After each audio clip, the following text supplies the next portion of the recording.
Yo, what's up, everybody? Welcome back to Fighting with Friends. It's your boy, Brother Gaia.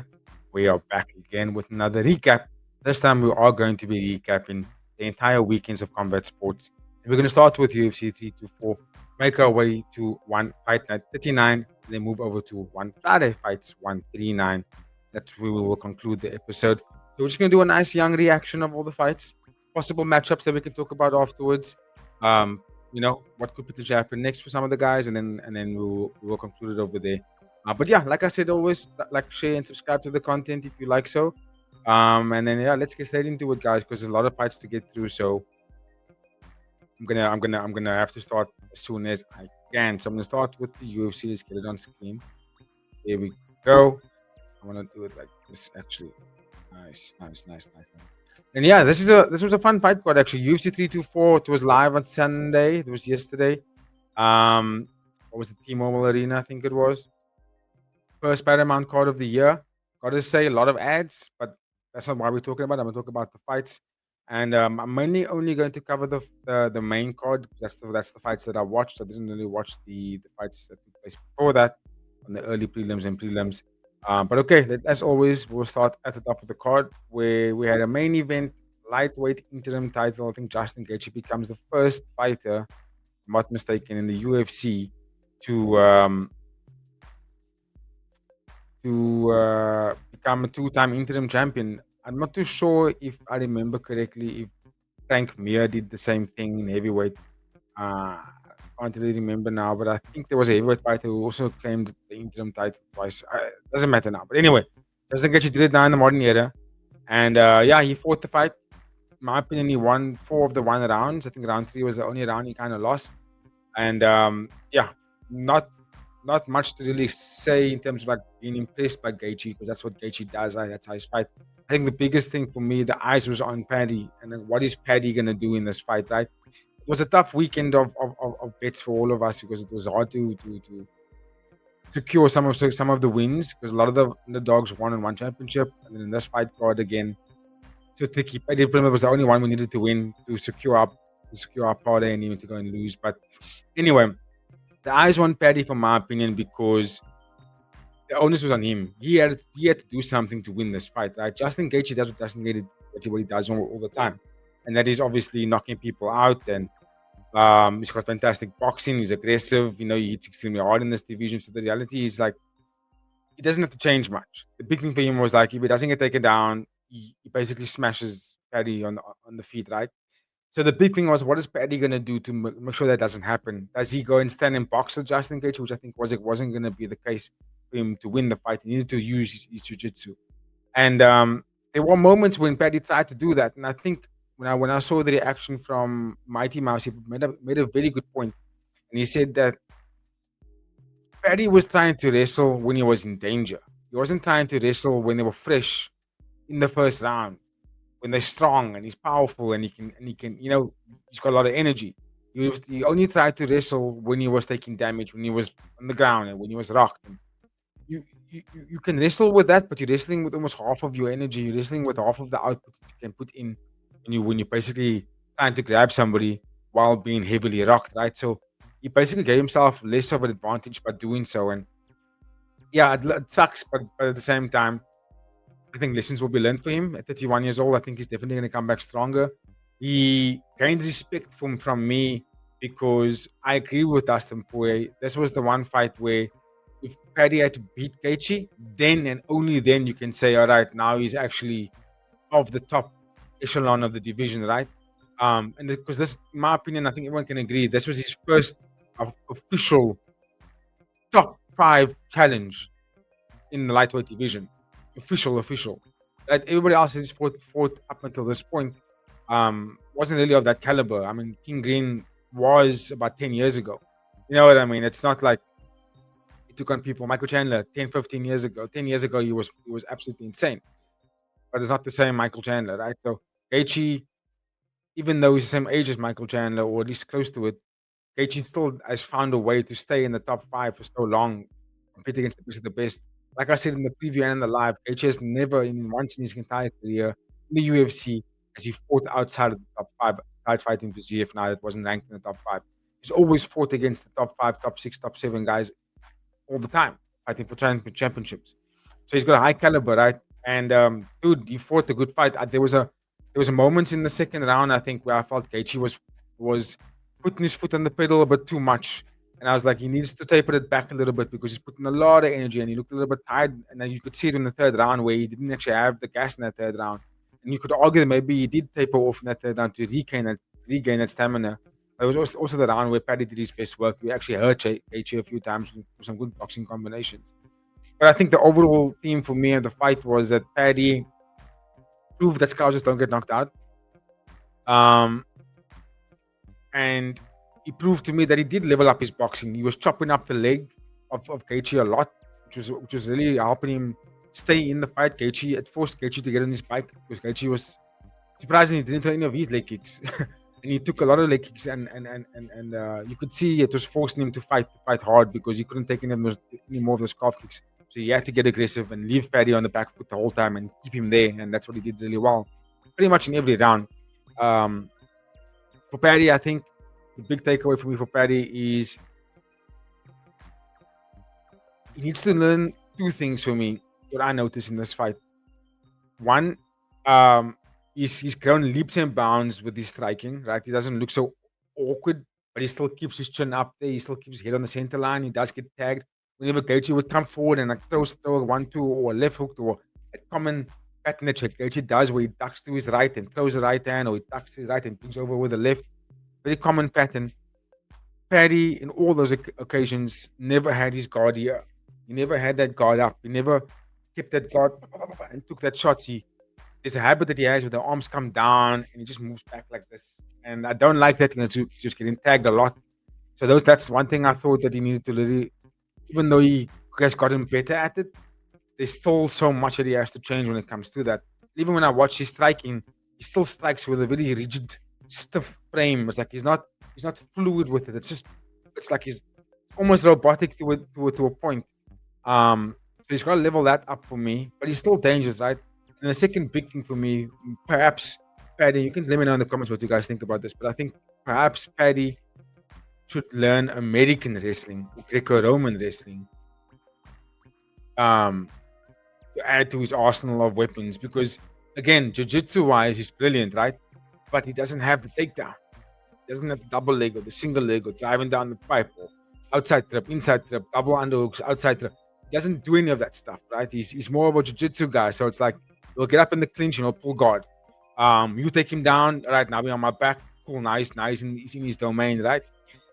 I would love to see, and I was saying this on stream as well, wouldn't Paddy be so much more dangerous if he actually had entries, like wrestling entries, like he had aggressive top game wrestling, right? Then he would be even more devastating, because I felt like there was moments in that fight where he was up against the cage where I was like, you can blast double legs here, bro. Justin Gaethje is committed to this front foot, heavy aggressive boxing, right? He's committed to it. And Gaethje's got great takedown defense. Don't get me wrong, he's a fantastic wrestler as well. He trains with Kamaru Usman regularly. So he knows how to wrestle. Pardon me. But top level jiu-jitsu gets him there. They beat him. What made Charles Oliveira so great by beating Gaethje was that he was able to hurt him first. But when he took Gaethje down, Charles Oliveira also has good takedowns. You know what I mean? He doesn't only just rely on jiu-jitsu. Charles Oliveira can grab you, double underhook, and he can body to body suplex you. He can take you down from there with the outside trip. He's got various ways to grapple you without just being jiu-jitsu locks, right? So I think Paddy, if he implements that into his training regime going forward, leveling up the wrestling game and not just keeping it on jiu-jitsu level only, and if he can incorporate some of the traditional American grappling, I think he will become even more elite. And then obviously with the striking department, the biggest thing I think everyone can call this is just head movement. If he can keep his head a little bit more free and looser from his shoulders and not keep it so stiff when he's throwing punches, I think you'll survive a lot more and won't take so much damage. At least that's what I noticed, because I don't think it's smart to go into fights, because now if you're gonna get into the top 5 of the lightweight division, you can bet that any one of those guys will land big shots in him. Ilya will knock him out. Max Holloway will put him down. Dan Hooker.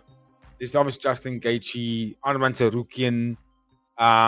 Beastie's coming up now, slowly but surely. Like these guys, I'm saying Beastie because he's fighting Dan Hooker next, but I mean he's coming closer and closer to that top 5, right? There's Faziev. These are top strikers that are super accurate and precise, and they will tag you and they will put you down, right? I think that's what Paddy's gonna have to level up, and also all the names I just mentioned right now, they can all grapple. They all can, and they all love to grapple as well. Not so much Max Holloway, but who can take him down? Like it doesn't really happen. So maybe Arman Sarukian will take him down. But the thing is, that's the thing, and that's the reality that Paddy's gonna face in this division now. Now that he's entering the top part of the division, it's like you're gonna face guys that can knock you out. That's just the reality here. They can knock you out. They can outstrike you, especially if you've got a hittable head. Doesn't move around that much. They can outstrike you. So Gaethje did the game plan perfectly well. Got on his bike, utilized his weapons, which were the better, superior boxing, and great takedown defense, which wasn't that much that they had to do. He didn't have to worry about too much takedowns anyway. And he was the stronger, more experienced fighter and deserved that win. Both guys got a fantastic bonus. I think, if I remember correctly, I think fight of the night bonus is 25K. So well done to both Paddy and Justin. He's now the interim title. He's now the interim champion, Justin Gaethje, again. And the question now begs, who does he fight next? Right? What's the situation here? I think Ilya. There has to be Ilya. You know what I mean? It would be silly if it isn't Ilya, unless Ilya doesn't come back this year. Then it has to be Arman Sarukian. Can't be anybody else. That needs to be the matchup. So I'd go Justin Gaethje versus Ilya Topuria. Possibly May, April, maybe somewhere around there. Ilya versus Justin Gaethje. Not too sure on timelines because it also depends on Gaethje's recovery and also Ilya's life. Like what he's doing with his life. Is he going to come back? What's the situation like?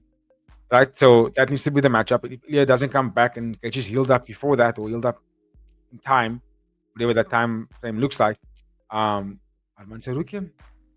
It has to be Arman Sarukian. We know Holloway and Oliveira is already matched up. We know Dan Hooker is taking on BSD. We got Rafael Faziev. It's fighting somebody also. Rafael Faziev is fighting. I know he's got this weekend. He's fighting someone this weekend. But anyway, I can't get to the name. Mauricio Rufy. That's who Faziev is fighting. Mauricio Rufy. So big matchups, bro. And the division is becoming super intense. Manuel Torres in there. I love it. But yeah, I think Gaethje should take on either Ilya Topuria next or Arman Sarukian. Let me know in the comments what you guys think. Who you think he should be fighting next. But that was a fabulous performance from Gaethje. And I think also Pimblett definitely gained the respect from the fans around the world with that kind of performance. I think a lot of people wrote him off. A lot of people picked him to win. Not too sure what the motivations were. My motivations were based on Justin Gaethje talking about potentially retiring. To me, that's a wrong sign. You don't want to hear stuff like that, especially when you're still so competitive. That was a worrying sign for me from Gaethje. And also, he hasn't had a knockout in a while. Got knocked out by Max, came back, had an okayish performance against Faziev. It was like, you know what I mean? I don't know. I had my suspicions. Wasn't super doubtful, but I had my suspicions. And then Paddy, I think because of the vibrance, the youthfulness, the durability, the awkwardness, the dynamic movement would be something to worry about. But I think when Gaethje cracked him so early in the first round, he realized he's in a fight, and it probably changed the whole thing in his mind about how to perform once he got knocked down like that in that first round. But yeah, well done to Gaethje. He deserved it. Give me your thoughts in the comments about these two guys. For Paddy, who we should fight next? If I think about it now, what about Paddy? Paddy would probably get a winner between Dan Hooker and BSD. Yeah. I don't think he's worthy of fighting Charles Oliveira and Max Holloway at this stage. I think he gets the winner between Dan Hooker and Matthijs Kamara, or the loser. Yeah, that's how I see it. Nobody else really. Maybe because like the other guys are all still busy climbing up the rankings, right? Nato Moicano is still there. You could get Moicano. You could get Benil Dariush. You could get Manuel Torres. Probably Manuel Torres, or you could get Faraz Azim. It all depends on what the UFC is thinking here. But because he's ranked number 5, he fought for a title now.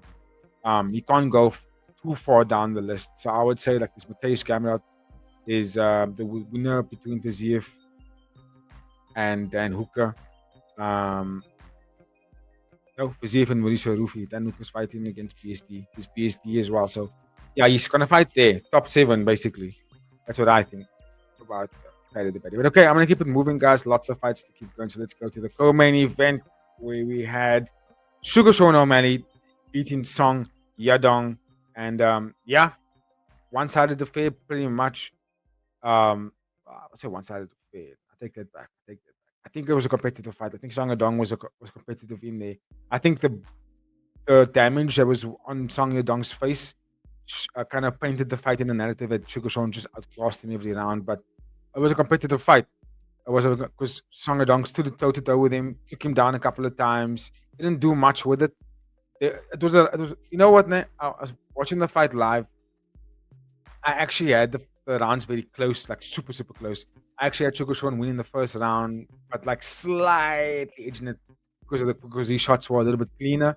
Song Yadong, and there wasn't much thrown in that first round, right? So when you look at the numbers here, there wasn't that much thrown. So 22 shots, 23 shots, right? So Sugar Sean landed 22 shots. Song Yadong landed 23, but Song Yadong landed a takedown as well and controlled Sugar Sean for the remainder of that round. So I remember on live, I said Song Yadong won that first round. I was like, Song won that first round. I think he got it. And I remember someone else, TSPV, was saying to me on the stream that, nah, he actually might have given it to Sugar Sean just ever so slightly. But then I remember he said he forgot he's watching UFC, and so UFC does give high scores to takedowns. It's not one championship. So that's why I was like, yeah, I think I may have given Song Yadong the opportunity there for that win, for that round. Second round, I think I gave Sugar Sean that round.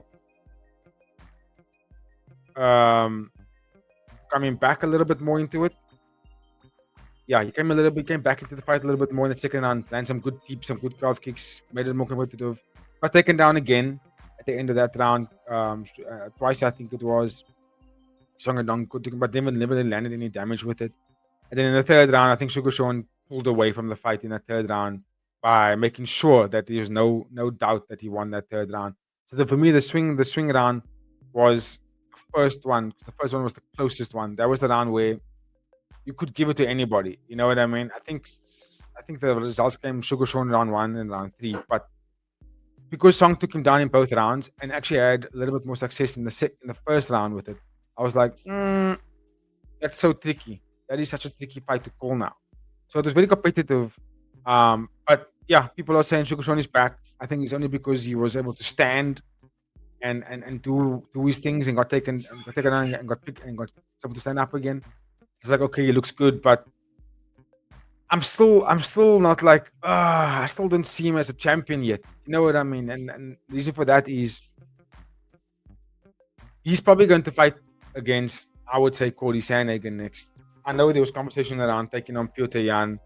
But to be completely honest with you guys, now that Umar Nurmagomedov also has won his fight against Davison Figueiredo, it really makes this next division so tricky.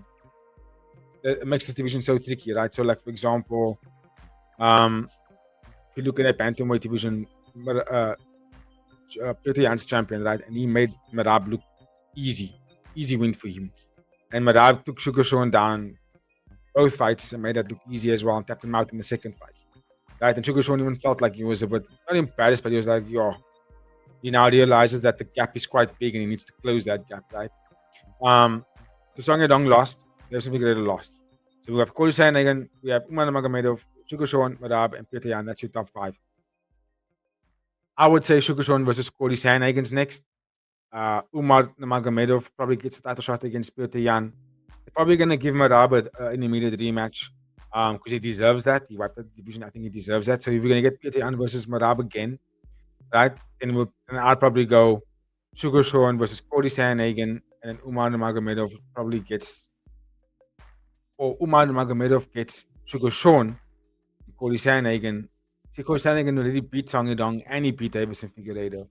So Ayman Zahabi is the other one that's coming up now, right? So we will probably go Ayman Zahabi will get the one that waits. What I would like to see Piotr Jan get the rematch against Merab, get the rematch with Piotr Jan. Then I'd like to see Sugar Sean versus Cody Sandhagen. Then Umar Nurmagomedov would probably have to get Ayman Zahabi. That's the situation there. But the point is that all of them can make an argument for title shots, right? So they'll probably go Sugar Sean versus Umar Nurmagomedov. Barab versus Petr Yan, and then we'll go Corey Sandhagen versus Ayman Zahabi. That's probably what they're gonna do because out of all of those guys there, right, the only one that's gonna actually accept the fight against Ayman Zahabi would be probably Corey Sandhagen. Sugarshon thinks he's too big for that fight. Magomedov and his team won't pick that fight. They will also say they're too big for that fight. Barab deserves the rematch against Petr Yan. That leaves Corey Sandhagen available. He's the only guy that's like egoless enough to say, all right, I'll take on Ayman Zahabi. You know what I mean? Everyone else they would be like, no, I want title fights only. I'm that big kind of guy. So yeah, that's probably going to be the landscape for that top five for the remainder of this year. But great performance from Sugar Sean. I was impressed with a lot of the stuff. I think the biggest thing I was impressed with was his ability to get back up to his feet and get back to work and reestablish his dominance and his distance behavior. Song Yadong, no shame, bro. You fought a top talented striker here. There's no shame in losing that kind of fight. It just showcases where he's at in his career as well. I mean, he's only 28 years old, so dude can still end up getting a lot better than this. You know what I mean? So let's see what he does next in terms of who he would have to fight. I'm not too sure. Probably Mario Batista. Probably get Mario Batista next. Yeah, it'll probably be Song Yadong's fight because of where he's at and the growth of Mario Batista, right? So that'll probably be the next matchup for the two of them. Let me know in the comments what you guys think of that one. I'm gonna keep it moving to the next fight. All right, so this one was kind of self-explanatory when you look at it on paper, like what was happening here, right? This is a heavyweight clash between Waldo Cortez Acosta and Derek Lewis. And I think this fight for me showcases that Derek Lewis should consider probably hanging up those gloves. And I know in heavyweight division you can fight for a longer time, you can go until a bit of an older age, but you just lost to someone now that's younger and for a title run and yeah, and he knocked you out pretty easily. I mean, it was like a popcorn shot. You know what I mean? Aldo Costa was still feeling back and just did that. And Derek Lewis fell. It was like you could see there wasn't even a lot of power in that shot though. It was coming from a back foot, momentum. Waldo Costa was walking backwards when he threw that shot. He wasn't even coming forward with it. He was going like this. And just dropped him. Just dropped Lewis. TKO'd him, finished the fight. Second round. The first round was a little bit uneventful, but that's what you're going to get when you have these two monsters that know that one-shot kills. So they had to sort of measure each other out very carefully in that first round. So I gave respect for that first round for that reason. But I think once they got into the second round, Waldo Cortez Acosta with these 10 children summoned all that power into his right hand and knocked out Derek Lewis. And in my opinion, he makes a very strong case for championship quality fights, right? So if you look at the heavyweight division, you still only have Tom Aspinall as champion right now. There was an eye poke. I'm not too clear on what his return date looks like, or if he's going to return. I'm sure he's going to return. I'm sure he's going to recover. The Cyril Gane, depending on the length of Tom Aspinall's return to the UFC, you could go Waldo Cortez Acosta up against Cyril Gane or even Alexander Volkov. What the UFC will probably do is have Cortez take on Sergey Pavlovich because that's the guy who beat him last. So he could do that rematch. And then they'll probably go Alexander Volkov against Cyril Gane as a rematch because about how that fight actually ended the first time. That could be the rematch. But then like an interim title while Tom Aspinall still, you know what I mean? While he's still on his return to the UFC, if you will. It all depends on that actually. But for Waldo Cortez Acosta, I think he can now assert himself. He's already in the top 5, but now he can make a strong case for a title fight. If not a title fight, he has to fight the guy that's number 1. That's it. Because he's you know what I mean? He's gone on a massive tear last year. He's even clowning Tom Aspinall with the eye patch. But if he doesn't get that fight against Tom Aspinall, then I would say he has to fight against Sergey Pavlovich. That's the guy who beat him. If not Sergey Pavlovich, then I would love to see him fight against Alexander Volkov. But yeah, that's all I can say about that one because there wasn't really much going on in the fight other than a lot of measuring, and then bang, right hand. So well done to Waldo Cortez Acosta. Keeping it moving to the women's flyweight division, we had Natalia Silva beating Rose Namajunas. Deserved the win. She won, in my opinion, every round. It's very, very competitive. Both women landed a takedown each. Some grappling affairs, but when they were striking, I think Natalia Silva won the fight mainly because of a distance management, and her footwork to keep her way out of danger. Because Rose was throwing some big bombs, nice step in right, poof, and then a shovel, left hook. But Natalia Silva was able to get away from it for the most part and utilized her front kicks, her side kicks, her low kicks, her 1-2s, going forward, then getting out of range, stepping back, countering. Just basically does what Natalia Silva does. Right? Fights like a kickboxer that that's outside fighting. It doesn't really get in range, stays there. Natalia Silva doesn't give your opponent any time to counter her. So like the only way you're really gonna land on her is if you're gonna take her down and smash her like that, or keep up against the cage, at which point it's not often you see her there because of her movement, right? So it's hard to track her down. I think she won the fight by just doing that for 3 rounds. I know it doesn't make people get too excited for her performances. I know people say that it's boring, she runs away, and all these critiques.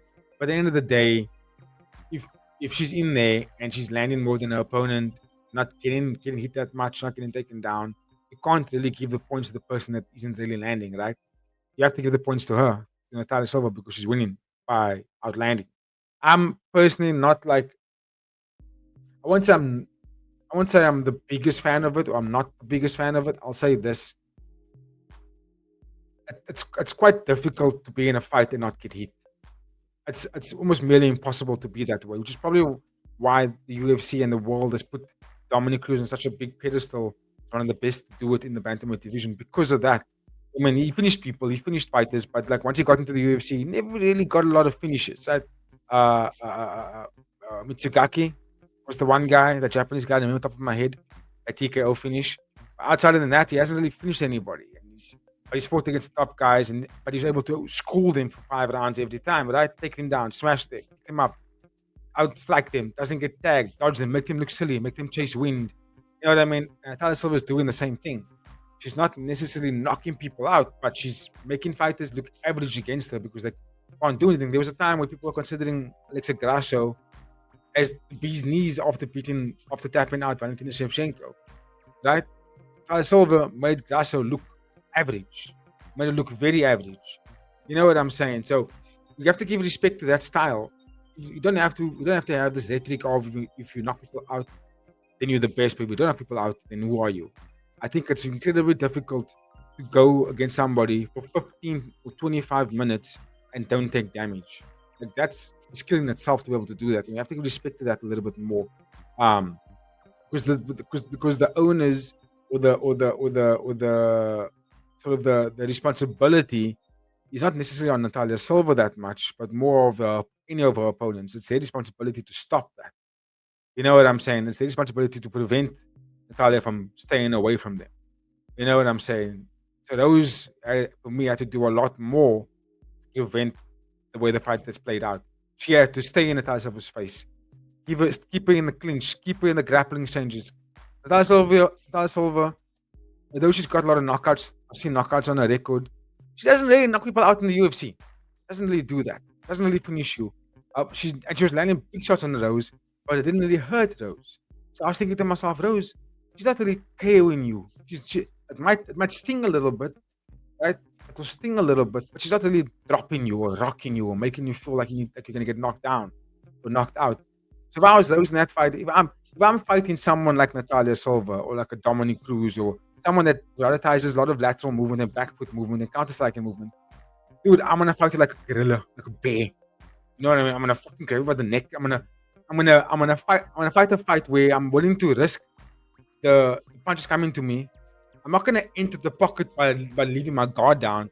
I'm gonna enter the pocket with like little Poria, keep that guard there and just boom, and but keep the fight almost like this, like we want to be like chest to chest. I'm gonna eliminate that space because then my main goal in that kind of fight, to fight someone like that, is to keep it in the clinch. Fight Muay Thai clinching only, knees and elbows. Because she doesn't want to take me down. Someone doesn't want to take me down. She wants to dance around me the whole time. If I keep her close in the clinch position, and I'm like, stay there, elbows and hooks, take you down. Do that. You stay on her like white on rice. You give her zero space to operate in all the fucking time. And Rose didn't do that. Rose fought mid-range, outside range. Mid-range, tried to use her longer arms.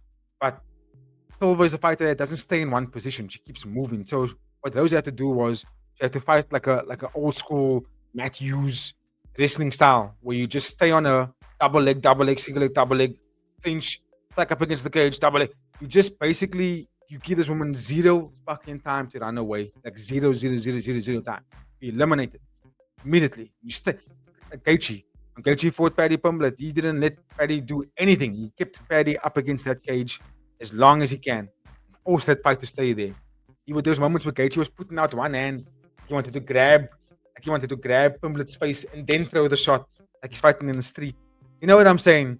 Like Rose had to do stuff like that. You had to make her feel like she had no room to move, no room to operate in. And I know the octagon's very big.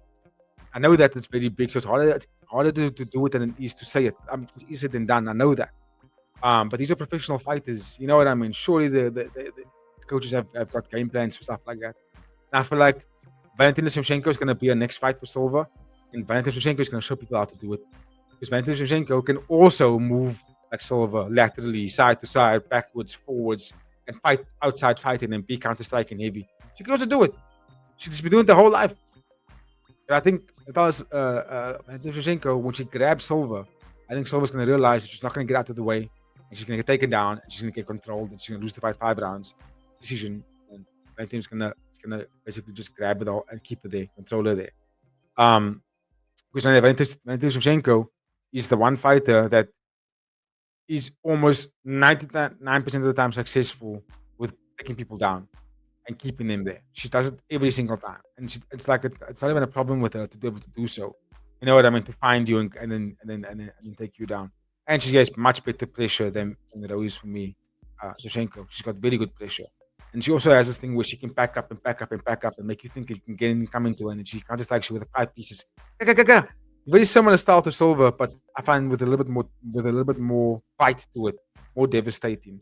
But that's going to be the next matchup, though. Silva versus Valentina Shevchenko, and then Rose is probably going to get.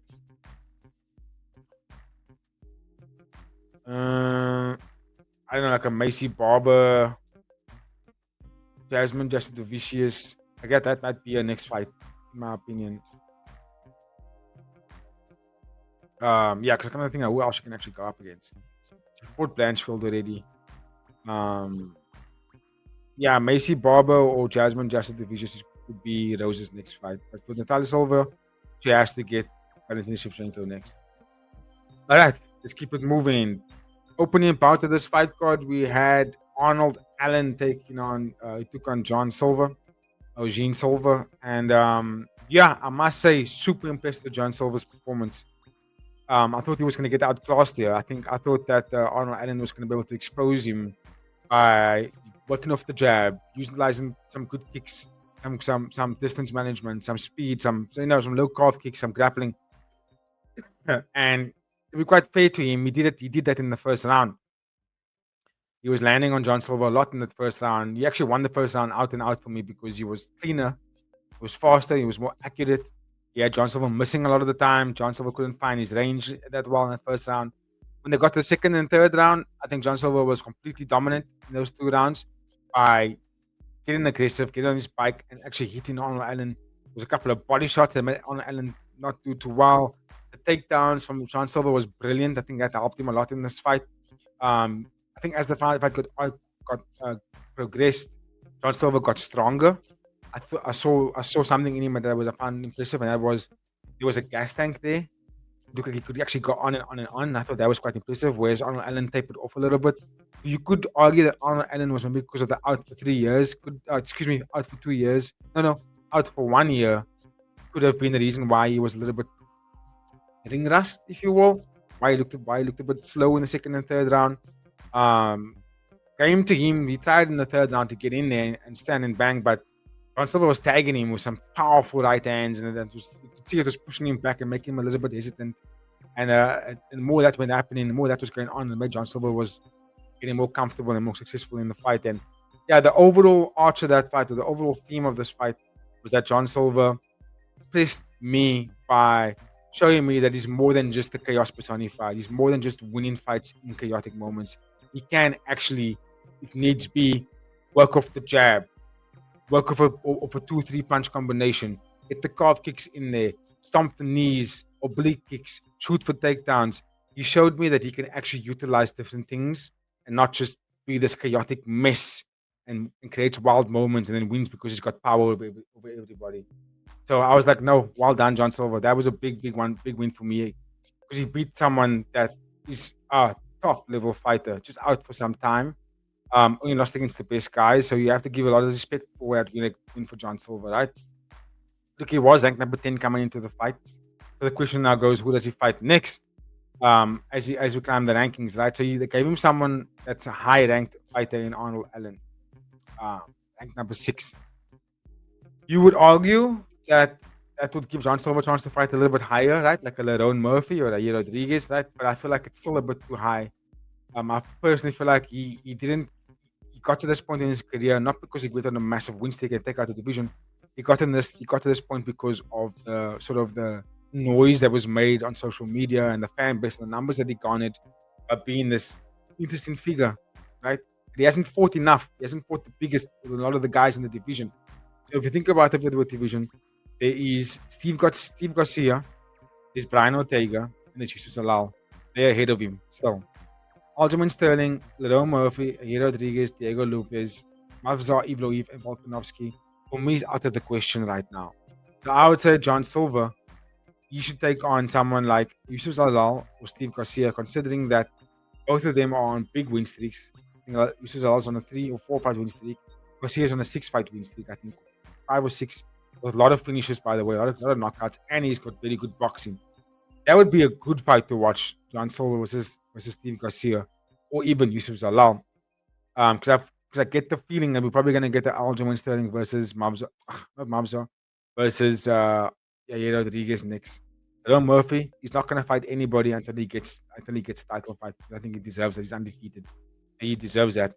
Or they might give him Mabza Ibloev as his next fight, undefeated versus undefeated. But that's the landscape for me. I think John Silver gets Zalal, most likely Zalal. And then for Arnold Allen, his next fight in the UFC would probably be someone like Steve Garcia or or even Aljamain Sterling, guys. But yeah, fun times ahead for those two for that division. But well done to John Silver. I think he gained a lot of respect for me from that kind of performance. I was like, nah, top stuff. Because I really rate Arnold Allen. But yeah, let's keep it moving, guys. Give me your thoughts on that fight. Who do you think these two guys should be fighting next? I'm gonna keep it moving to the last fight, which I didn't watch any of the other fights. Umar Nurmagomedov beat Davison Figueiredo. Not much you can say other than like the fight was like self-explanatory and very predictable fight. Even though I like Davison Figueiredo, he is outgunned and mismatched in this division. Everybody is bigger than him, stronger than him, taller, long. They can do all the things that he can do, but just with a lot more power to it. And this fight described that Umar Nurmagomedov was faster, better striker, more elusive, more creative. Took him down at will when he wanted to. Yeah, just made Davison Figueiredo look a little bit like maybe his time is up. I don't know if he can get a title in this division. He's 38 years old, 39 years old. Perhaps Davison Figueiredo can still put on some fan favorite kind of fights, but I don't know if he's going to be able to maintain himself as like top five contendership anymore. Maybe going back down to flyweight, but he can't cut that weight anymore. So I think this is the best we're going to get him, and I think this might be the opportunity for him to go 2 or 3 more fights, and I can call it. For Umar Nurmagomedov, big win. I felt that maybe he needed a bigger win, like a bigger finish, to make a stronger argument for a title fight. But because he won the fight in that fashion, I think we have Umar Nurmagomedov. We'll probably have to fight against Sugar Sean. Yeah, Sugar Sean next. And like I said, Cody Sandhagen, Iman Zahabi, Radab, Piotr Jan. That's the fights we're going to get there. I already went over it. We'll have to go over it again. Okay, chat. I'm going to keep it moving to our next preview. So hang in for me there for a second while I bring up the next preview on screen. But yeah, overall theme, great fight card. Great fights in that main event. Really liked what I saw. And Justin Gaethje fully deserved that interim title with that kind of performance. But okay, let's keep it moving to the next one, guys. Stop that. We're going to move on to one fight night 39. Let's bring it up on screen. and then we'll talk about it on the top of the card. Now, this fight card, was absolutely sick. Um, it took place Saturday morning for us South African time. I had such a good time watching this fight card.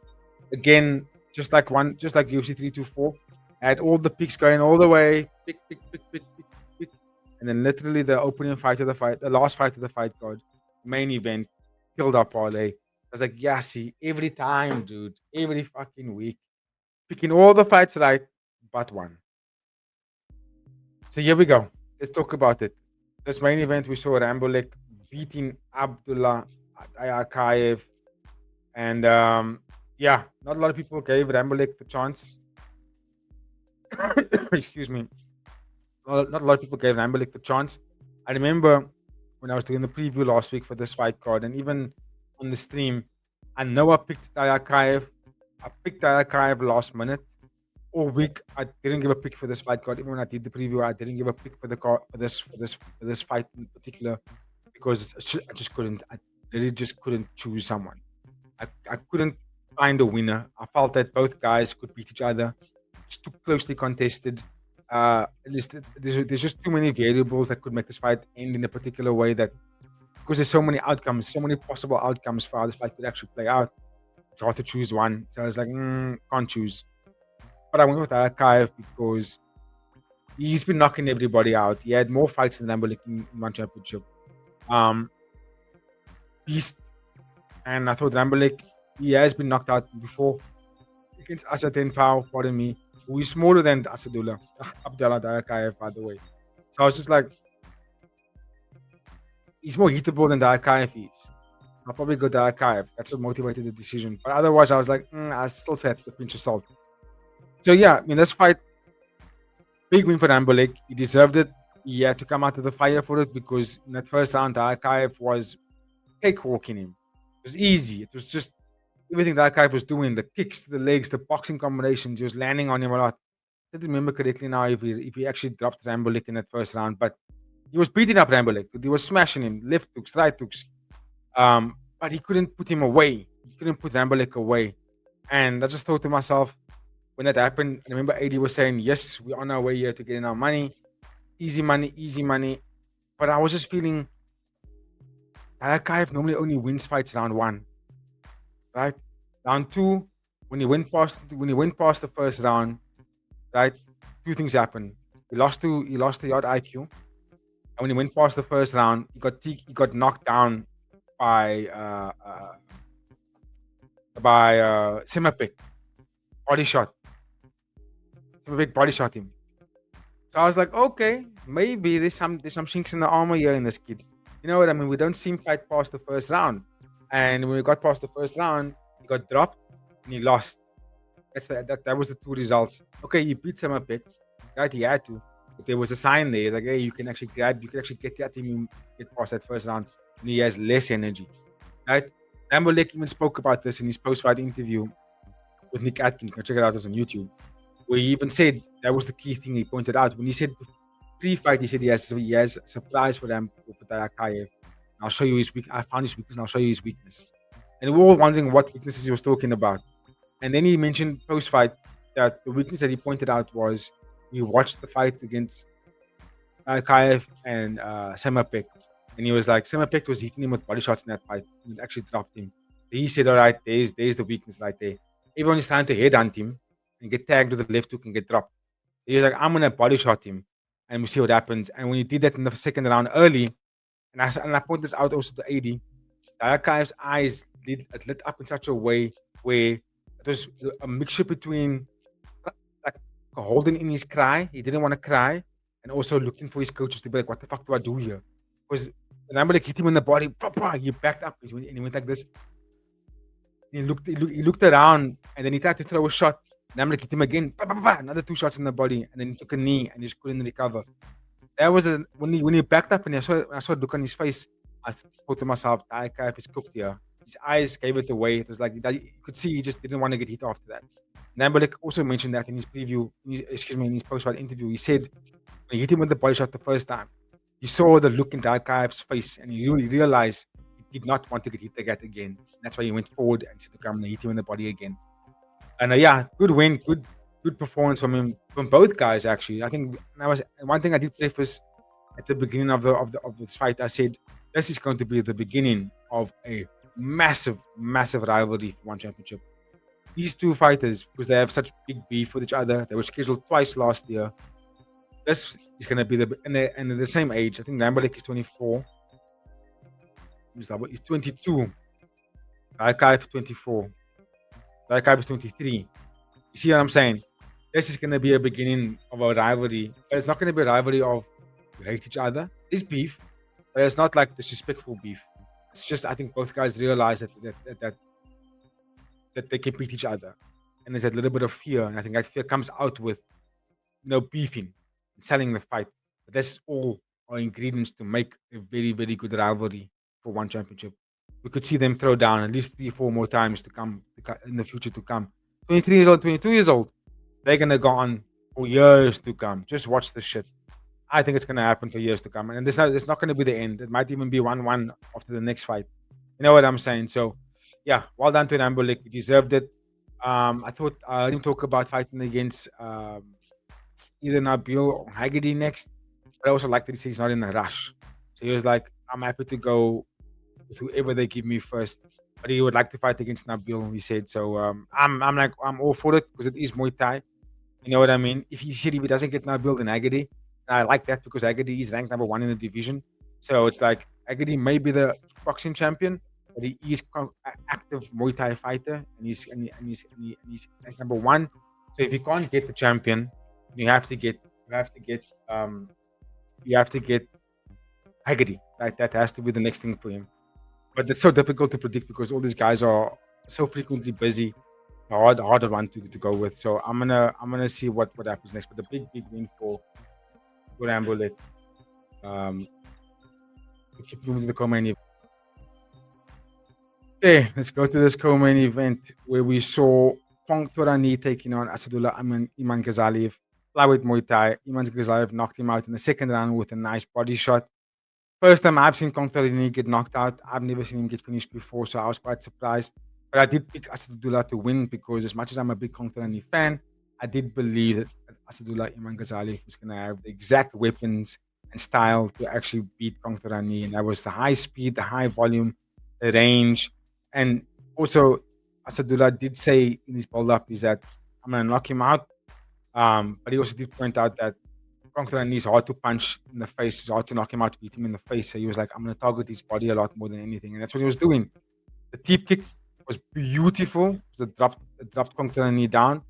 And he actually took a long time to recover from it. Like I know he came up from the 8th count, but it took a long time to get to that 8th count. Like, we waited until that last moment, like number 7, and then he stood up. And I was like, yeah, Kong Torani I think he's going to get done here. I think he's going to finish him here. And then Iman Ghazaliev chased him down. Nice left hook to the body and dropped him again.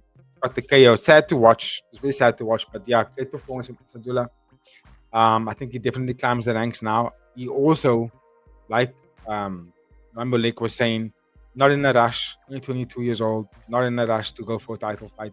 Even though he did say he'd like to get a shot against Rodtang, but because there's no champion in the division right now, he said he's not in a rush. I know they offered him. I know there's a conversation around potentially fighting against Otikov, because if you think about the division right now, there's Otikov, Akif Kulazada. They ranked in the top 5, along with Nong O and Rodtang. So now you would arguably put Asadullah in there because he beat the other guy who was ranked in the top 5 in Kong Torani. So it's like, who does he fight next, right? Because you got Rodtang, 28 years old, Nong O, he's now 40 years old, and then you got Aslamjan Otikov, he's only 22 or 23. And then you got Akif Kulazada, he's 19. And I got Asadullah, 22. So he's probably going to have to fight one of those guys that's from the same region. Either Akif, who I think he won't fight because they're from the same gym, I think, or from the same region. And then Otikov, probably will fight Otikov because they're not from the same gym. Even though they're from the same part of Europe, don't think they're from the same gym. So that would be probably be his next fight. Debut, contracted fighter, debut on the international stage, on the Prime Video card, and you beat someone like Kong Torani, you have to put himself in the conversation for a title fight, or at least number 1 contendership. To be quite honest with you, I would love to see him fight against someone like John Otikov. That fight will be such a difficult fight to predict. But yeah, well done, well deserved, big win for him. Kongtorani, it's unfortunate now. I think that's now 3 losses in a row. So I'm keen to see like what he will probably have to do to recover from this, and like we will get next. Hoping to see One Championship release a new ranking system this year. I know they were talking about it. He's on the website and now where they're announcing that they're going to do a new ranking system. So only when we get that system properly, we'll then kind of predict. Now we can sort of plan to see who's next and what kind of fight next, right? So let's see what happens next. But I hope to see Kongtorani become back into the win column wherever he gets next. Well done to Asadullah Iman Ghazali. Keeping it moving to welterweight MMA, we had the debut of Chase Mann. He took on Isifeti Kifu, welterweight MMA. And yeah, I know it says 1 round TKO. I will say this: Chase Mann was winning the first round. The TKO came by a very strange thing that happened to Issi's I think it was his right knee. He was getting taken down. It was the double underhook body lock. Chase Mann was about to take him down, and Isifeti went for some kind of reversal, and you could kind of see his right knee tweaked in some kind of way. And then immediately when he stepped down on his right knee, there was no way he could land on it properly. And it basically just pulled his leg up, fell down to the ground, and basically told the ref he couldn't continue by lifting up his hand. So basically, I was thought they were going to call the fight off and just say no contest. But because there was a full round, in the last couple of seconds of that round, they gave it to him. But I thought the rule was you have to complete 2 rounds first, or at least 1.5 rounds to go to judges' scorecards, not just 1 round. But okay, Chase Mann fought a good fight for that moment. I mean, he was winning every battle, whether it was striking, whether it was the wrestling, which is mainly wrestling. He was winning those moments as well. He looks good. He looks strong. I want to see more before I can get myself hyped about him. I want to see a little bit more from Chase Mann, like see him fight more frequently. Also still young, 29 years old. I'm sure we'll get to see him fight a lot more in that division because that division is stacked. It's a difficult division to compete in. I think Christian Lee is the champion. So he's a tough guy to fight against. Isifeti Kifu, I gotta wish him a good recovery, and I hope to see him back again in ONE Championship because I wanted to see a definitive result there, not like a blown out knee be the deciding factor, right? So yeah, unfortunate, but we'll keep it moving. Chihiro Sawada versus Natalie Salcedo, dominant one-sided kind of fight. Chihiro Sawada was just too strong. He didn't even have to wrestle much in this fight. A lot of the wrestling came because he had to counter wrestle Natalie's wrestling. But apart from that, she was just stronger everywhere. Reversed every wrestling exchange, outboxed her every single round, strong boxing. Got a little bit tired, but still looked fabulous in every single round. Deserves, for my opinion, a title shot. I know Denise Ambawanga is still out at the moment. There is still Ayaka Miura. I know Chihiro Sawada was calling for Ayaka Miura the whole time, which I like that because realizing that if she beats Ayaka Miura, then she knows for sure that she's undenied.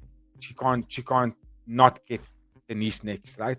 I think that's what she's pushing for because she can make an argument for Denise Ambawanga. You know what I mean? Chihiro Sawada is on a big tear. She is toply ranked. She's got good finishes. She could make an argument for that fight against Denise Ambawanga, but I think she knows because Ayaka Miura is also on a 6-fight win streak and also tapped everybody out. She's more in a prime position for that fight against Denise than Chihiro is. That's probably why Chihiro was saying, "Give me Denise give me Ayaka Miura, please, for April 29th, 1175 in Japan." Then beating her would guarantee a title shot. And I'll be honest with you, hard to call that fight. Ayaka Miura is devastating with the ground game, right? But she only has that ground game and she's super relentless with it. Whereas Chihiro, she's very well-rounded athlete. She can do all the things. She can strike, she can grapple, she can jiu-jitsu you. I give her more ways to win the fight, but Ayaka is bigger than Chihiro. She is bigger and a little bit stronger. But let's see, dude. Let's see what happens. It's gonna be a fun fight because Chihiro Sawada is a very high ranked wrestler in Japan, like all of Japan. She's super high ranked. But yeah, well deserved win. She dominated this fight every avenue, and I want to see her fight some more. No injuries, completely healthy, so we could see her come make a early return for 1175. Let's keep it moving. Featherweight kickboxing, we had Mohamed Cesarani take on Pedro Dantas. Pedro Dantas missed weight and hydration, also coming from a different discipline. primarily fights MMA and Muay Thai. He's fighting kickboxing, and he actually held his own against Muhammad Sarani. And I only found out at the end of the fight when Muhammad Sarani did an interview post-fight backstage with Nick Atkin that he was actually sick. He was on medication for this fight. So that's what's making him fight so slow and why he looks so off it, which is mad because he still won the fight. It was a close contested matchup. I think Pedro Dantas definitely made a strong case for round 2 and 3, even though he won, even though Muhammad still won those rounds. I think Pedro made it very competitive. Muhammad Sarani fought the fight like he does in every fight, measured shots, lots of stance switches. You know what I mean? When he fights southpaw, lots of body kicks, lots of low kicks. When he goes to his orthodox stance, lots of over and rights. Just a very well coached, creative fighter, and also very young. He's very, very young. He's only 22, 23 years old. I think he spoke about it in his post-fight interview, saying that he wants to fight kickboxing mainly. They were asking him about fighting against Liu Mingyang. He said he doesn't want to fight Liu Mingyang anymore because he's beaten him before, and he feels like he should be in Liu Mingyang's shoes, not Liu Mingyang right now. But that's okay. So then he was talking about maybe taking on if he doesn't get a fight against. Because the thing is, kickboxing in featherweight right now, who's the champion? Superbon, right? So then they're asking me, well, how would you feel fighting against those guys? Superbon, what's the other one's name now? Right, Gregorian. He was saying that's an honor. That would be the fight for him. It would have been an absolute honor to fight that fight. But if he doesn't get that fight anytime soon, he said he would love to fight against either Shadow or Nico Carrillo after their fight takes place. Which I think you could get the loser. But the reason why I'm not too keen on those fights is because if you're saying to the fans and everybody that you want to mainly fight kickboxing, that's where you want to stay, then why are you talking about Shadow and Nico Carrillo? You know what I mean? They only fight in Muay Thai at this stage. I would say Muhammad Chisarani should focus on kickboxing and then target the match between Superbon or get the winner the winner of Superbon and Marat Gordian. That's going to be their fight next. That's how I look at it. I would love to see it because Muhammad Chisarani must get respect now, guys. I know he's still very young, but he's beaten champions. So I feel like he should be getting some respect here. But we'll keep it moving. Elena Clever tapped out Tisha Nolani Ola. I won't spend too much time on the fight. It only lasted 1 minute, 20 seconds or something like that. She tapped out with the heel look. The reason why I don't spend too much time on this fight is because it was a mismatch fight. Elena Clever weighed in at 164. She does cut down to 145, but she walks around at 156. Whereas Alu that's not her weight. She's much smaller than that. So it was completely a mismatch. Undersized. Alu took on an oversized Clever. Look, I still think Clever is devastating. She's deadly. She's powerful. She's a beast of a fighter to watch. But I would have to see her fight against fighters that's her weight. Her weight, her size, nothing less, nothing higher. I don't want to see her compete against a woman that's a fraction of the size of what she's at. Because we didn't even get to see anything from Alu. So nothing from her. Nothing in this fight. So it wasn't much to go off. But yeah, well done to grab a submission. But I don't wanna spend too much time on it because I feel like it wasn't a fair fight. Let's just put it that way. This fight I will spend some time on because it's obviously Bokang Masunyane, South Africa's finest. Let's go. And he had a big win against a big opponent in Ryohei Kurosawa.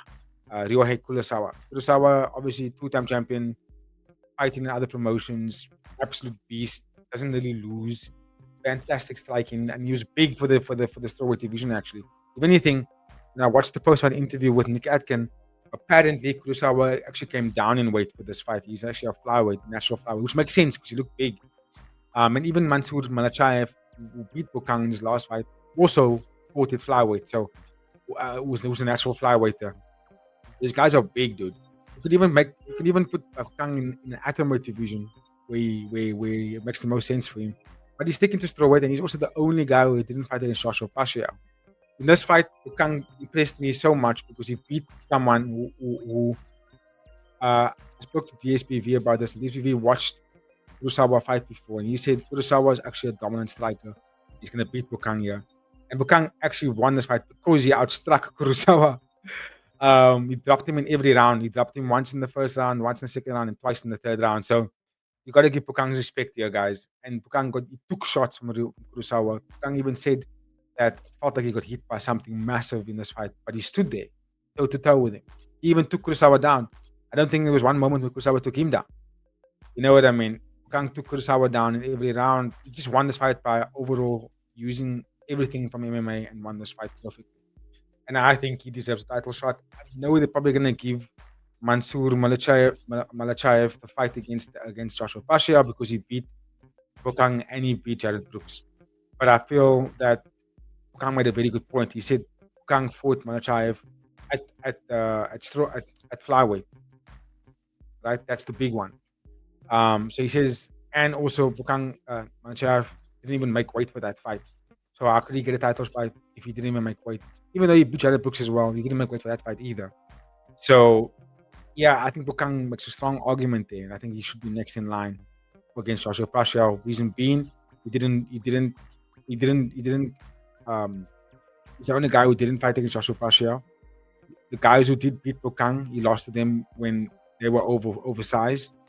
And he's still in the top 5, top 4. So I say Bokang should definitely get Joshua Pasha next. Joshua Pasha went to fight against Yoa Kamatsu, which I think he didn't have to do. Because what one could have done last year, they could have had Joshua Pasha versus Mansour at 1174.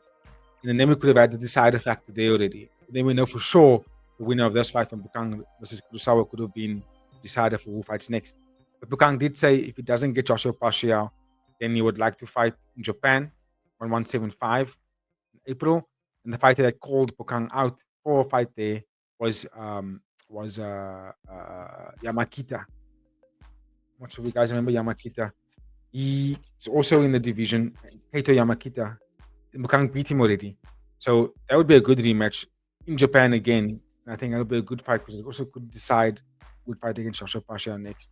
I personally feel like Jared Brooks may be coming down the mountain now. And I think that Mansour Malachaev, if he doesn't make weight for his next fight, then one should consider moving him up to flyweight. Or you should consider moving up to flyweight himself. But yeah, I like Bokang's performance. I thought it was absolutely amazing. He didn't prove anything to me because I knew he was good. I knew Bokang was good. For me, it wasn't new to see him fight that way. I think he proved to the world that this guy is a top level guy. Bokang is top level. So well done to him for that fight. He deserved that performance. We also saw Vladimir Kuzmin beat Mohanad Batbuti. Mohanad Batbuti came into this fight short notice. I think there was another opponent for Vladimir, and this was his late replacement. Which is why Vladimir fought the way that he fought. Great win for him. He also moved up in the weight class. That's why the fight was a featherweight. Vladimir is a bantamweight fighter, which I think he should stick to. I think he mentioned this in his preview. In his post-fight interview, I think he mentioned to Nick Atkin that he wants to move back down to bantamweight because he feels that's where his natural at. That's his size. He feels featherweight's a little bit too far, too much of a stretch to him to consistently do so right now. And I like that respect, dude. And I thought he fought a good fight. He outboxed Batbuti, outstruck him in every round, faster, stronger, utilized his range and his speed. And Batbuti, to be quite frank, looked like he wasn't even prepared for anything in this fight. He didn't even make it competitive. So can't say much about him really because he didn't really do anything where I'm like, oh, that's a cool weapon of choice. That's good footwork. That's fast movement. I didn't see anything of that nature. Vladimir just bullied him every single round and deserved that win. So yeah, well done to Vladimir. Can't say who he gets next because this was a short notice and not even in his division. So he had to go back down for me and fight again in bantamweight before we can see him fight. Maybe he gets on the same next. Let's see what happens. And it's on a Prime Video card, right? So we may not even see him in a Friday Fights card again from here. Carlo Bominaang knocked out Marcus Aurelio from Brazil, top prospect, bantamweight MMA. Can't say that he was good because if I'm being frank, he had moments in the first 30 seconds of the first round, but then Bominaang just started dominating him, pushed him back, made him fight backwards, hunted him down, took him down, punched him there. When they stood up again, boxed him a little bit more. But from that moment of after the first, I'd say 30 to 40 seconds of the first round, Marcos didn't really look like he knew what to do. It looked like he was just staying backed up the whole time, and Bominaang was just threatening him with a knockout shot every single time. And then in the second round, early exchange, Bominaang cracks him with a left straight, drops him. Definitely gives him a count. There was no count. Drops him. He gets back up. Mark tries to come forward, but you could see he was very, very dazed. Surprised the referee didn't even step in from over there. He gets back up. Pumina Ang cracks him again with a left hook. The right hook finish quickly knocks him down. The referee steps in, stops the fight. And Pumina Ang wins the fight. Should be getting a bonus in my opinion, but he doesn't get the bonus. Great win for him. I thought it was a good performance. He says he wants to fight 2 more times this year before going for a title shot. Not too sure who he'll get next. I know you spoke about fighting against Ogle again because he likes to get a run back. You know what I mean? He would love to fight him again for a run back, so you can see if he can get to a title shot. But I think he has to fight someone else first before getting there. And who else other than Fabricio Andrade? I don't know if Fabricio gets an immediate rematch against Ogle, but if Fabricio Andrade fights against Pumina Ang, that could be a deciding factor who gets Ogle next. So yeah, give me your thoughts about that one in the chat or in the comment section while I keep it moving to our next recap. One more card to go, guys. Let's go. All right, let's do this. That one. Yeah. Bring that on screen, and then we're gonna bring up so this fight card. I'm not gonna talk about what would happen next for these fighters because it's a Friday fights card. You know what that means. These guys aren't contracted, so they're most likely gonna see them fight again at the Friday fights card. At which point, matchups are quite random. It's more about chasing bonuses and getting a contract on these Friday fights cards rather than climbing rankings and looking for a title shot and so on and so on. That's the big difference here. So which means the opponents can always change. It's never really clear who the next opponent will be for the Friday fights fighters. But starting with the main event, we saw Worapon beating Su Lin Wu from Myanmar. This was definitely a Myanmar card for sure. This fight card actually was our biggest live stream for One Friday Fights by far. Crushed the numbers, so well done for that. Worapon KO'd Su Lin Wu in the first round with a massive left high kick. I thought he fought fabulously. He was strong. He was composed. He took his time with it. Su Lin Wu fights the way he does all the time, which is high volume, rushed him down, but not the greatest boxing defense. And then basically once it was early, it wasn't even a long fight, dude. It was early in the first round. Worapon just walked. The moment he decided to walk forward and actually assert dominance, he gets the KO. Walks forward, throws a nice right hand, puts up the high kick, bang, knocks him out. Pretty much identical to Leon Edwards versus Kamaru Usman. The only difference was Worapon wasn't actually taking any damage in the fight. He was winning the fight. Su Lin Wu lost. And I know you mentioned something about not retiring, but of like moving on to the next generation. So he's 36 years old. He's definitely slowed down. Warapon's a 22-year-old guy. He knocked him out with a brutal knockout. And I think he picked up a bonus as well. Didn't get the contract, but he says it's fine because he's still young, 22, and you're saying it's okay. I think he said if he gets because he lost his last fight against Julio Lobo and then got the KO, he didn't get the contract. But if he had beaten Julio Lobo and got this KO, he probably would have gotten the contract, considering that it's Su Lin Wu, right? But I think beating Su Lin Wu will guarantee Worapon an opponent that has fought on the big stage already. Might not be a contracted guy, but someone who fought on a Prime Video card or on a numbered card. And that would guarantee a contract if Worapon would get through that fight, right? So that's probably what will be for him next. But yeah, the performance wasn't a lot to break down other than Su Lin Wu's high pressure game with bad defense led to Worapon cracking him when Worapon went forward. So well done to Worapon.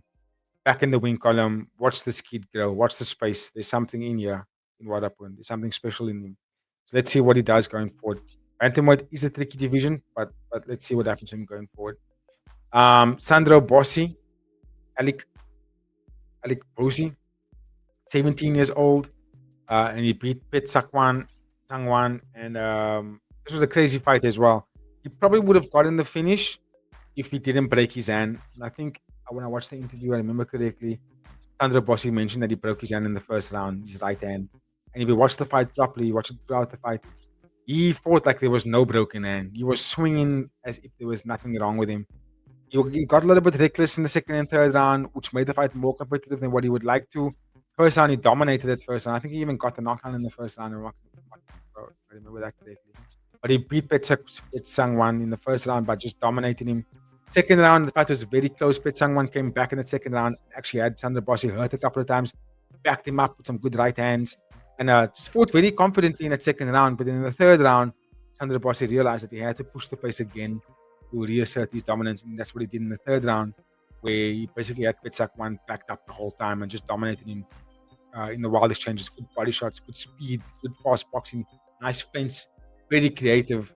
Sandro Bossi looks good, guys. And another big factor in this fight was he actually went up in weight. He didn't fight atomweight. This is a strawweight fight. So I'm very interested to see what Sandro Bossi does going forward. Does he go back down to atomweight? Does he stay at strawweight? So I personally feel like he should stay at strawweight. I think this is where it will be better for him because he is getting older. He's 17 now. I feel like by the time he's 21, he's probably going to be a natural strawweight guy. He may not be able to make the weight fly over atomweight anymore. So I think moving up is probably the best decision or smart decision for him and his team. But I think, yeah, talent is there, guys. 2 3 years time, this kid's gonna be a champion in ONE Championship. Promise you, he's a beast. He's got a very good skill. He's got good head, smart, great team.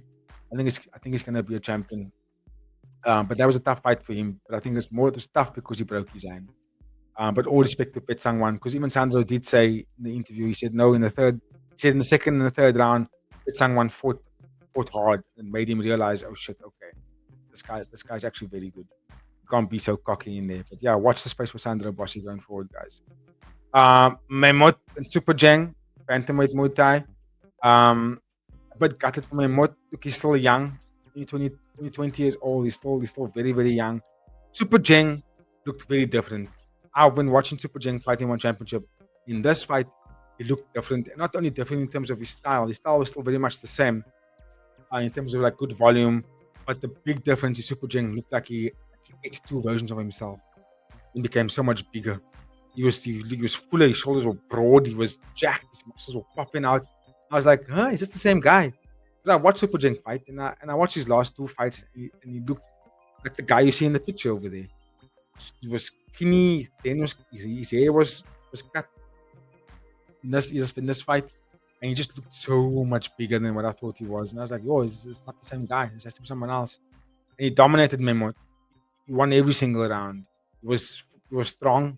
I won't say he was faster, but he was stronger. And what he utilized really well was just power shots. He kept walking forward. He knew Memot moves around a lot, right? So what he did was he forced Memot into brawls, just walk forward, boom, cracked him with big shots. And Super Jung didn't throw a lot of shots in this fight, but what he did throw was a lot of power. I think that's what made Memot really like stagger his offense and couldn't really go forward because he was getting pissed up whenever they did into a car crash.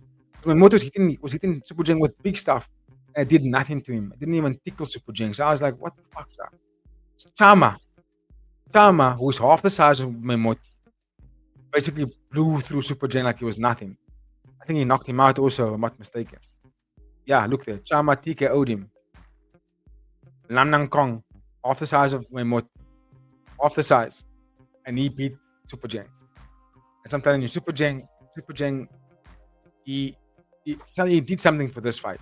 Something happened, but he looked twice the size of what he's normally fighting at. There's something to look in there. He could have been taking some enhancements. You never know. But he looked very different. His physique than any of his other fights. But I hope to see Mahmoud back again because he's a top talented fighter. Yod Udon, atomweight Muay Thai, got KO'd in the second round by Salah Tanki, another Myanmar fighter. I kind of saw this fight happen in this way. I like Yod Udon. I think he's a top talented fighter, but he does have the habit to sort of abandon the game plan and just fight like he's in the streets.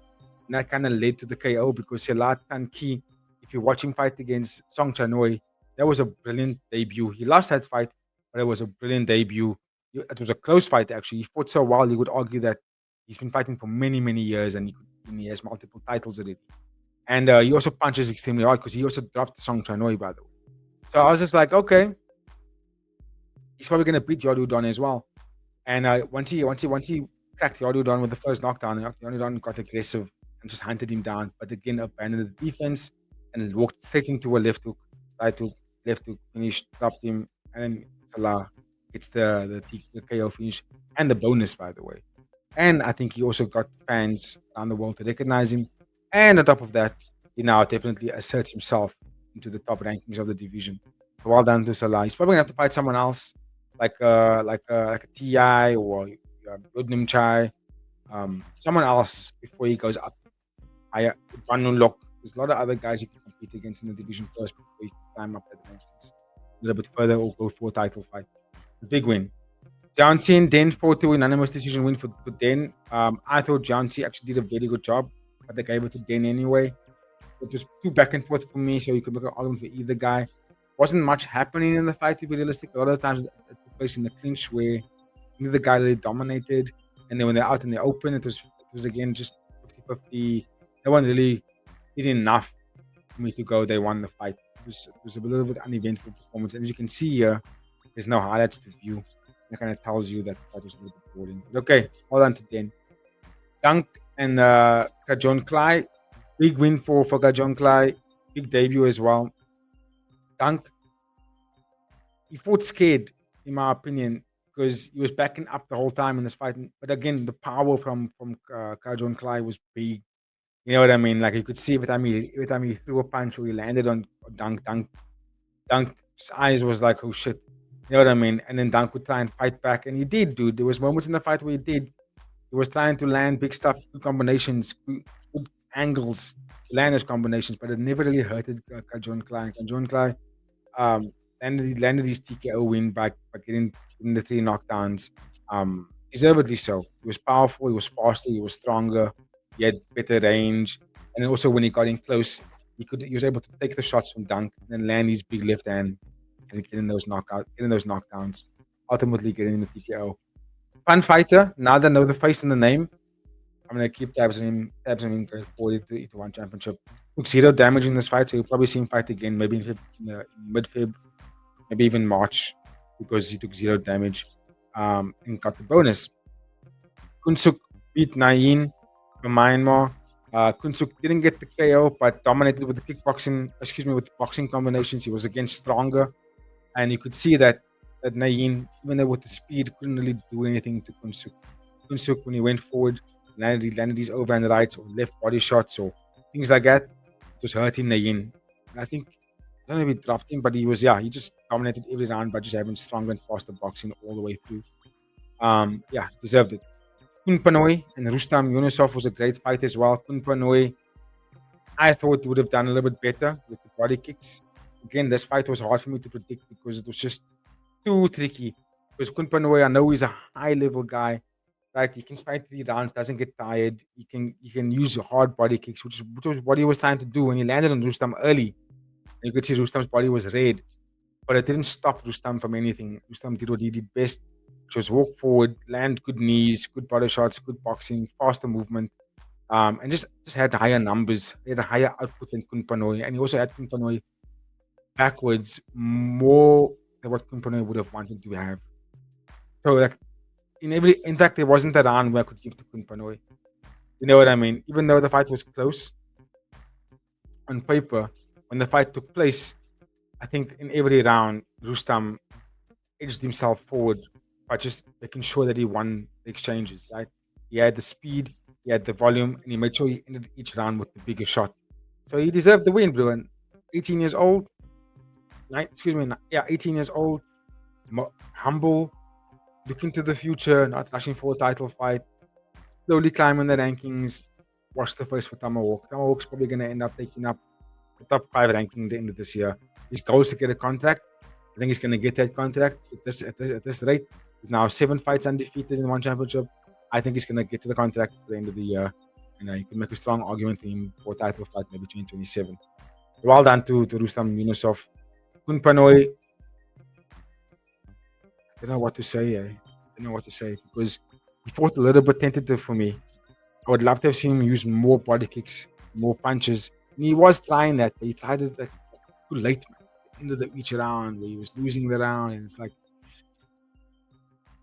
another thing also I wanted to see from the Thai fighters is use some good boxing. Let's get some good boxing shots. Kun Panoi had the power over Rustam here, but he didn't let any of it relay to the fight. Like, he didn't land any good boxing combinations, not good elbows in the clinch. You know what I mean? He just mainly worked the fight so that he can get into the body kick range. And I felt that you can't win the fight by throwing one weapon only. You have to do other stuff. You know, especially if that one weapon isn't actually knocking your opponent down. let's change it up then. Let's do something different. He didn't. I think that's why he lost that fight. He didn't show Rustam any other weapons outside of the body kick. Because Rustam was showing Kunpanwe all sorts of different kinds of punches and kicks, and that's why he won that fight. Um, Kyoswa win, beat Muga Saito in probably fight of the night. Got the TKO finish in the second round. He had Muga Saito dropped in the first round, dropped him in TKO'd him in the second round. Um, Too powerful. The Myanmar guys, they don't get hurt, they don't bleed, they don't get knocked out. Except for Sulan U, but I mean Sulan U's of the older guard. So he can get knocked out at this stage in his career. But I mean, Kwaswa win with 95 wins, one loss in his career. You saw it on display in this fight. He's a bully, he's powerful, he's strong. He took Mugaseto, who's a good fighter, to town. But Mugaseto does get tagged in every fight. I watched a lot of fights of Mugaseto, and in every fight I watched him in ONE Championship, he got knocked down. Even the ones that he won, he got knocked down. So he's hittable. He's always there to be hit. And he's a very crafty guy. He's a very crafty fighter. But the reality in this fight here is what made Kwaswa win this fight was the durability, the power. He didn't have the same kind of technique or sort of like combinations like the way Mugaseto does, or even the superior footwork. What he did have was power and durability, and he knew that if I crack Mugaseto, he's gonna go down, and he did that, and that's why he won the fight. He was able to knock him down more than three times. So yeah, well done to Kwaswa win, and the fans went nuts for him. So I'm keen to see what growth we get here now that he's in ONE Championship. Alistair Valdez got KO'd by Batuchir Batsaikan. Batsaikan, fun fighter. He's very fun to watch. 4 wins, 4 KOs. Yeah, watch the space, guys. We know Carlo Bomina Ang got his KO. Kuti Batuchir climbed that rankings. He's fought against the champion in Ink Ogle before. Ogle knocked him out. He said he would like a rematch. I said let's have a fight happen. Maybe not right now. I think Batuchir has to fight someone else first, someone that can get him into the contact. Then from there, make his way into the top 5, and then only get the title shot. Because he's still very young, and Valdez is still very young. But Valdez got exposed there by showcasing that he doesn't really have the greatest stand-up game. We knew that, right? We knew Valdez is a jiu-jitsu guy. That's where he plays. He's on the ground, fighting out of or fighting with Craig Jones. That's pretty much what Valdez does. And Baitankan exploited that by knowing that if he doesn't get taken down and keep the fight standing, he will knock him out. So he did. He knocked him out with the very sharp boxing combinations. Well done to Baitankan. I want to see him fight a lot more frequently because this guy's a top talent. I feel like in the world of MMA in ONE Championship, if you wanna have people remember your fighters, these guys need to fight frequently, like all the time. You need to remember them. But well done to Baitankan.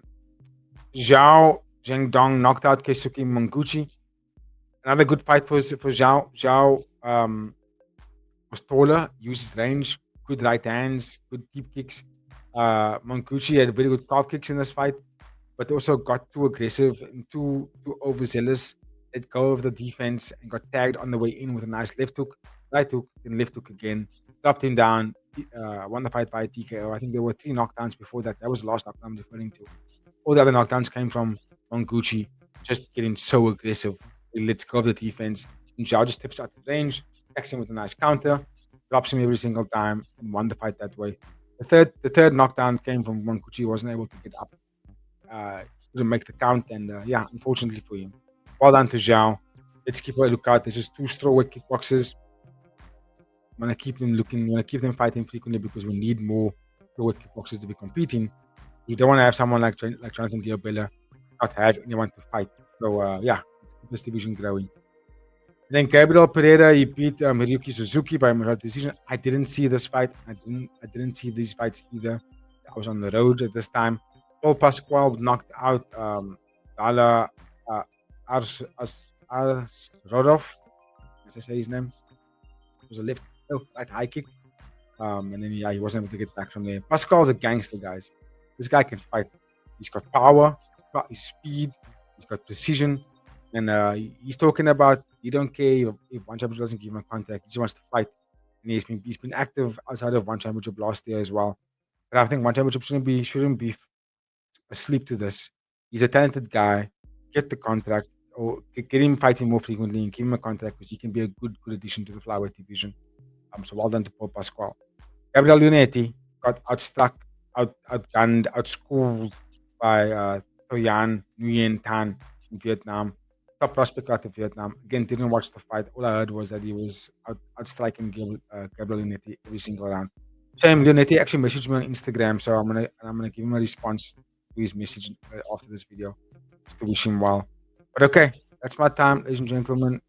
If you made it this far, please don't forget to like, comment, share, and subscribe. It was a big win for Justin Gaethje, big win for Worapon, big win for Rambolek. Great fights all around last week.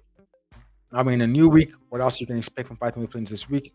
We do have our regular ONE Championship new segment coming back, which will be on Tuesdays. And then Wednesday we will have our UFC Volkanovski Lopez preview as well as I was a betting man. And then Thursday we will have our usual preview for One Friday Fights 140. Friday will be live for One Friday Fights 140.